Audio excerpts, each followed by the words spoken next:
Ladies and gentlemen, welcome back to a brand new video. It is me, your boy Swear, and thank you for stepping into my corner. Moments ago, I just got back from watching Christopher Nolan's brand new film, Oppenheimer.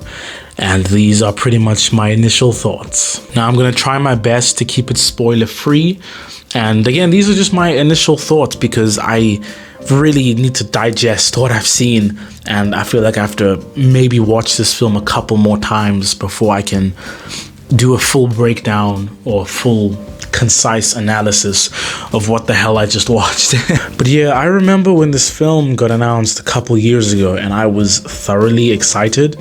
I started watching Christopher Nolan's movies maybe about 5-6 years ago, and I remember sitting in high school learning about World War II history, and I thought to myself, damn, if any director could capture the weight of World War II, I feel like it would be Christopher Nolan.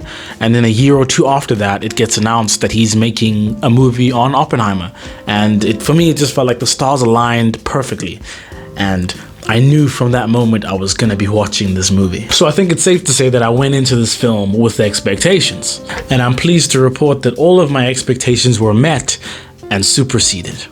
This was truly a fantastic movie. It was a masterclass in filmmaking for so many different reasons.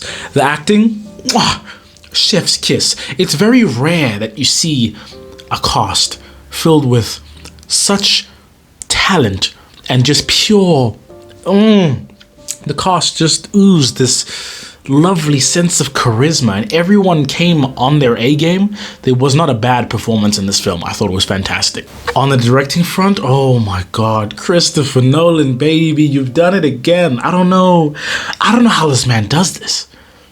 How he's so good at making such good films. It's truly amazing to just witness what he has to put on screen. Christopher Nolan has been my favorite director for quite a while, and this film just goes to prove it. And I'll say this right now before I get into anything else. The score for this film might just be the most immersive score I've ever had the pleasure of hearing in a cinema. The tension that was created through the music. Ludwig Göransson, I hope I'm saying his name correctly, but I love the scores that he makes for films. There's obviously this one for Oppenheimer, and if I remember correctly, he did Joker. That was also just a very hauntingly honest score. And this score, the music and the sounds and the audio, it took me places. I forced my friends to watch this film on IMAX with me. Obviously, it cost a little bit extra, but truth be told, there is no other way to experience this film to its fullest if you're not watching it in IMAX. And there are the obvious things, the visuals. Some of the best visual filmmaking I've ever seen in my life. Christopher Nolan truly knows how to push the boundaries of what he can put on the screen. I know they put a lot into getting the visuals that we see when we watch this film, and it makes it all the more engaging. Everything that you witness, there's no CGI in this film. Obviously there's VFX, but there is no computer generated imagery. So everything we're seeing, it feels real because it is real, and it's such an immersive aspect of Christopher Nolan's filmmaking. It was truly wonderful. And the story? I said it to my friend after we finished watching the film. I don't think I've ever watched a Christopher Nolan movie and truly understood 100% of everything that I just watched. And I feel that if the day comes that I do fully understand everything I just watched on the first watch of the film, it might not be good. There are so many layers to Christopher Nolan's work and the way he approaches his filmmaking. Most people know, if they've seen his films, he deals with time a lot in different forms. It could be a movie about time travel, obviously, but for the most part, he doesn't play with linear time. And what that means is the film doesn't start at A and then we slowly go from A all the way to B. No, he goes from A to C, come back to B, go back to F. It's back and forth. And for the most part, you do sit in the film with this sense of confusion. The majority of the experience when it comes to watching a Christopher Nolan film is trying to figure out what the fuck is going on. But it's so satisfying once you finally do put the pieces together. And this film is a masterclass in doing just that. Once I finally figured out what was going on, it just took me to a different place. I was just like, you know? This is truly a wonderful film. And that's without me even going into the depth of the story. I think one of the things that I really loved about this film was its duality. This film really dives into the miracle of man, but also the horrors that man can unleash onto themselves. This movie was not a horror movie, but it terrified me in every way possible. I spent the entire time watching this film goosebumped up. Can I say that? Does that make sense? Doesn't matter. I had goosebumps throughout the whole film. Normally, if a film tries really hard, I can get a goosebump or two, but it's very rare that the whole time I'm just covered in goosebumps, and I couldn't get comfortable because what I was witnessing was just so scary because it was so real. You know, I spoke to my father, who's very clued up on World War II and the atom bomb and this kind of stuff, and he was very much wondering how accurate they were going to get the story. And I think I can say this, Dad, they got it pretty right. All your concerns that you were wondering whether or not they were going to be addressed in the film, it gets addressed. And it's very scary to watch them address it because these are real issues.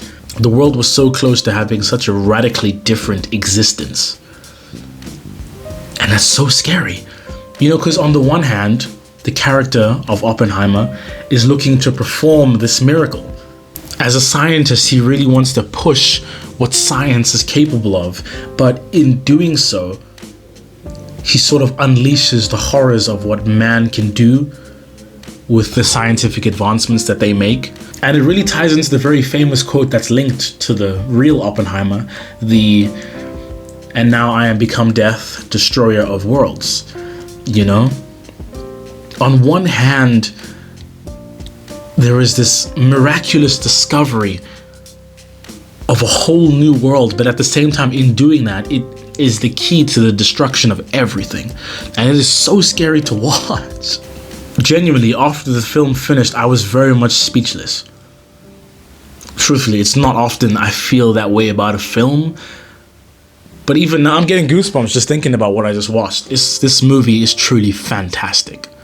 Watching the smallest group of people unleashing the most unimaginable horrors on the world, not knowing how it's going to affect everything from that moment onwards, is truly terrifying.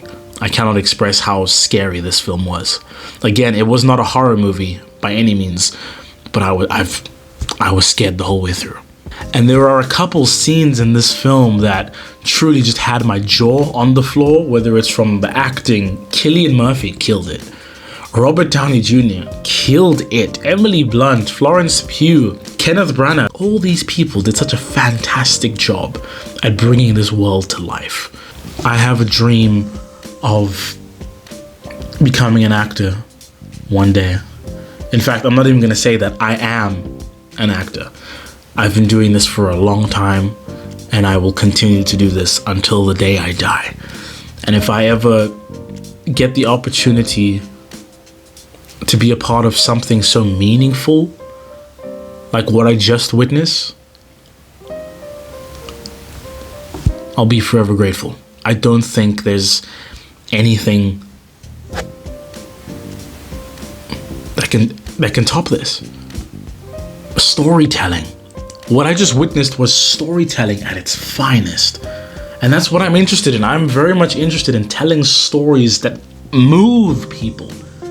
I haven't been moved like this in a really long time, and this film took me to places I didn't know I wanted to be. And if I ever get the opportunity to be a part of something like this, I will jump at it with both arms wide open. If I ever get the opportunity to work with people as dedicated to their work as the people were in this film, I'll be forever grateful. You'll never hear me complain about it a day in my life. It's July 30th, and I feel like I can confidently say that Oppenheimer is movie of the year. If Cillian Murphy does not win the Oscar for Best Actor, I will be very shocked. What I just witnessed him do does not come along very often. Cillian Murphy's been very underrated in this industry, and I feel like it's time that we as a society give this man his flowers. Robert Downey Jr., I would love for him to win Best Supporting Actor as well. His performance was truly outstanding. He knocked it out of the park. I wasn't expecting this from him. You know, I followed Robert Downey Jr. for a very long time. I know how good of an actor he is. But seeing him in this role, it was truly wonderful. He's such a fantastic actor. Emily Blunt as well. I would love for her to win Best Supporting Actress too. You know, she acted her ass off. Matt Damon was truly lovely, but it's Matt Damon. You know, it's Matt Damon. You know? Oh. And again, I want to dive into the story and talk about specific themes, but I'd rather not, because I really need to sit with this. I need to just go into an ashram in the mountains and just think about this movie. You know, it's experiences like the one that I just had that make me love the medium of film, that make me love storytelling, that make me want to be a part of telling stories. And I think that is where we will leave it today. If you haven't seen Oppenheimer, do yourself a favor and rush down to the nearest theater and watch it. This was truly a fantastic movie. It's been me, your boy Swear. Thank you for stepping back into my corner, and I will see you in the next one. Cheers.